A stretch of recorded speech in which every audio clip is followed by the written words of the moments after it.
మీరు పవన్ కళ్యాణ్ స్పందించకపోవటమే దీనికి ఒక తార్కాణం. నేను మొన్నే చెప్పా, in front of their is a crocodile festival అని. విన్నారా? వినలేదు. ఆపైన సార్ ఇంకా లడ్డు గురించి వెంకటేశ్వర స్వామి కోపం వచ్చింది, తర్వాత మీ ఇష్టం అన్నా. విన్నారా? వినలేదు. అబ్బే లాగారు రబ్బర్ బ్యాండ్ తెగిపోయింది. అంబటరాబాబు విషయంలో తప్పు చేశారు, కూటమి లడ్డు విషయంలో తప్పు చేశారు, హెరిటేజ్ విషయంలో మంత్రులను ఇన్వాల్వ్ చేసి తప్పు చేస్తున్నారు. మంత్రులకి ఏం సంబంధం? లా అండ్ ఆర్డర్ మొత్తం గాలికి ఎగిరిపోయింది. రాష్ట్రంలో అప్పులు పుట్టే పరిస్థితి లేదు, ఆర్థిక పరిస్థితి చితికిపోయింది, సూపర్ 6 అటకెక్కేసింది. రాష్ట్రంలో పరిపాలన మొత్తం సర్వనాశనం అయిపోయింది. రాష్ట్ర ప్రజలు ముఖం మీద ఉమ్మూస్తున్నారు, మీ ముఖాల మీద. జీవితంలో చరిత్రలో ఎప్పుడో తెలుగుదేశం పార్టీ అధికారంలో ఉండేదంట అని ఒక చరిత్రగా మీ పార్టీ అధికారం మిగిలిపోతుందని నేను కూడా మీకు ఒక శాపనార్థాన్ని పెడుతూ నా ప్రెస్ మీట్ ఎంతటితో ముగిస్తున్నా. Thank you so much. మిత్రులు ఏమైనా ప్రశ్నలు అడగాలంటే అడగచ్చు. గత 3 రోజుల నుంచి 2024 ఎన్నికలకు సంబంధించి పరకాల ప్రభాకర్ గారు వేవ్ అనే వెబ్సైట్లో ప్రస్తావించారు. దాని మీద ఎలా స్పందిస్తారు సార్? నేనైతే ఒక మాట చెప్పగలను సార్. ఎలక్షన్లో లోపల మ్యానిపులేషన్ ఎట్లా జరుగుతుందో పక్కన పెడితే, ఎలక్ట్రానిక్ మిషన్లో ఎలా జరుగుతుందో పక్కన పెడితే, అసలు ఎలక్షన్ ప్రాసెస్ మొత్తాన్ని మొదటి నుంచే ఒక పొల్యూట్ చేసేసి ప్రాసెస్ మొత్తాన్ని ప్రజాస్వామ్యాన్ని తొంగలో దొక్కే ప్రయత్నం జరుగుతుంది. దానికి ఆద్యులు చంద్రబాబు నాయుడు, దాన్ని కాన్స్పిరసీ డిజైన్ చేసింది ప్రధానమంత్రి మోడీ, దాన్ని సక్సెస్ఫుల్గా ఇంప్లిమెంట్ చేసింది పవన్ కళ్యాణ్.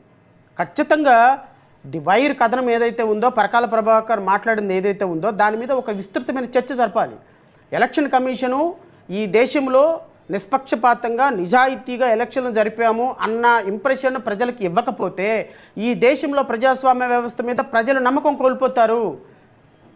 అరే, పుట్టిన బిడ్డ ఆడ నా కొడుకా కాదా అనే డౌట్ వస్తే ఒక తండ్రికి పరిస్థితి ఏంటి?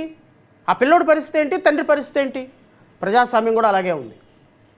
ఈరోజు ప్రజాస్వామ్యంలో ఓటేసిన ఓటరు, అరే నేను ఓటు ఎవరికి వేసాను? చంద్రబాబు నాయుడికి వేసానా?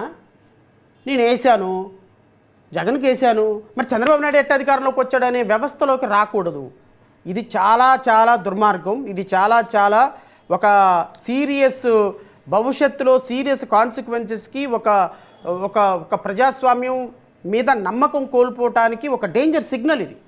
ఎలక్షన్ కమిషన్ దీని మీద స్పందించాలి. ఎలక్షన్ కమిషన్ అంత స్పాన్ ఆఫ్ సెకండ్స్లో అన్ని లక్షల ఓట్లు ఎలా పోలైనయో రాష్ట్ర ప్రజలకు సమాధానం చెప్పాలి. దేశ ప్రజలకు ఒక క్లారిటీ ఇవ్వాలి. ఇవ్వకపోతే వ్యవస్థ కుప్పకూలిపోతుంది. చేయలేదండి, చేస్తున్నారు. నిన్న చేసే ప్రయత్నం జరిగింది.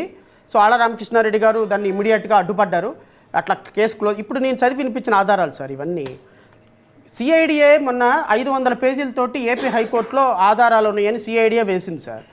సిఐడి కేసులో ఇన్ని ఆధారాలు 2023లో ఆధారాలు ఉన్నప్పుడు 2026కి ఆధారాలు మాయమైపోతాయా? సో రేపొద్దున సిబిఐ కోర్టులో మేము ఆర్గ్యూ చేయబోయేది అదే. ఎట్టి పరిస్థితుల్లో చంద్రబాబు నాయుడు కేసులు, నేను చంద్రబాబు నాయుడు గారు తప్పు చేశారని నేను అనటం లేదు సార్. చంద్రబాబు నాయుడు తప్పు చేశాడనేది ఏపీసీఐడి. నేనేమంటానంటే ఏపీసీఐడి చేసిన ఆరోపణలకి చంద్రబాబు నాయుడు గారు నిజాలు సాక్ష్యాధారాలు చేసుకొని విజేతగా నిశ్చలంగా బయటికి రమ్మనండి.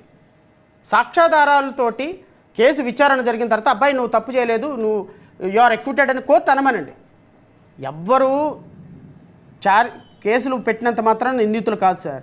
కానీ క్లోజ్ చేసుకునే ప్రాసెస్ మాత్రం మిస్యూజ్ కాకూడదు. అది చంద్రబాబు నాయుడు గారు తప్పు చేశారని నేను అనటంలా. మేబీ దీంట్లో తప్పు చేసి ఉండకపోవచ్చు, నాకు తెలియదు. కానీ ఒక ఆరోపణ వచ్చినప్పుడు దానికి ఆధారం ఉన్నప్పుడు త్రూ ప్రాసెస్ ప్రకారం కేసు క్లోజ్ అయ్యి బయటకు రావాలి తప్ప నేను ఒక మాట చెప్తాను సార్. 2023లో ముఖ్యమంత్రి గారే డీజీపీలకి, ఐఏఎస్లకి, ఐపీఎస్లకి ప్రమోషనింగ్ అథారిటీగా, ఫంక్షనింగ్ అథారిటీగా ఉన్నారు. ఏపీసీఐడి డీజీపీ ఐపీఎస్ ఆఫీసర్. ఈయనకి ప్రమోషన్ ఇచ్చేది ఎవరు? ఈయనకి కాన్ఫిడెన్షియల్ రిపోర్ట్స్ రాసేది ఎవరు? కాదు, ఆంధ్రప్రదేశ్లో ముఖ్యమంత్రి.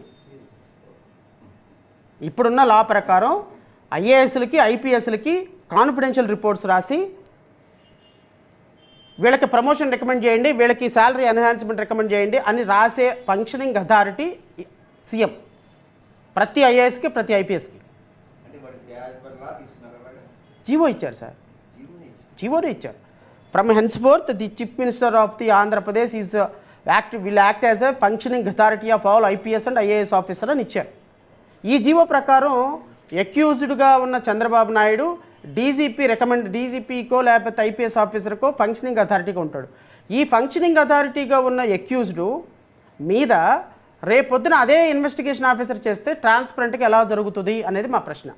సో కాబట్టి మేము రేపు సోమవారం సిబిఐ ఎంక్వైరీ, ఈ కేసుని సిబిఐకి ట్రాన్స్ఫర్ చేయమని, చంద్రబాబు నాయుడు మీద అన్ని కేసులు సిబిఐకి ట్రాన్స్ఫర్ చేయండి, ఐపీఎస్ ఆఫీసర్లు ఇట్లా చేస్తే కుదరదు అని ఒక పిటిషన్ వేస్తున్నాం. And at the same time ఈ కేసులో కూడా చంద్రబాబు నాయుడు గారు యాంటిసిపేటరీ వేలో ఉన్నారు. కండిషన్ ఏంటి అంటే ఇన్వెస్టిగేషన్ ఇన్ఫ్లుయెన్స్ చేయకూడదు అని కండిషన్. సో రేపొద్దున ఈ ఫైనల్ రిపోర్టు కేసు క్లోజ్ చేస్తూ ఐపీఎస్ ఆఫీసర్ వేసిన report is nothing but influencing the investigation. కాబట్టి బెయిల్ క్యాన్సిలేషన్ కూడా we're going to move on application. So ACP కోర్టులో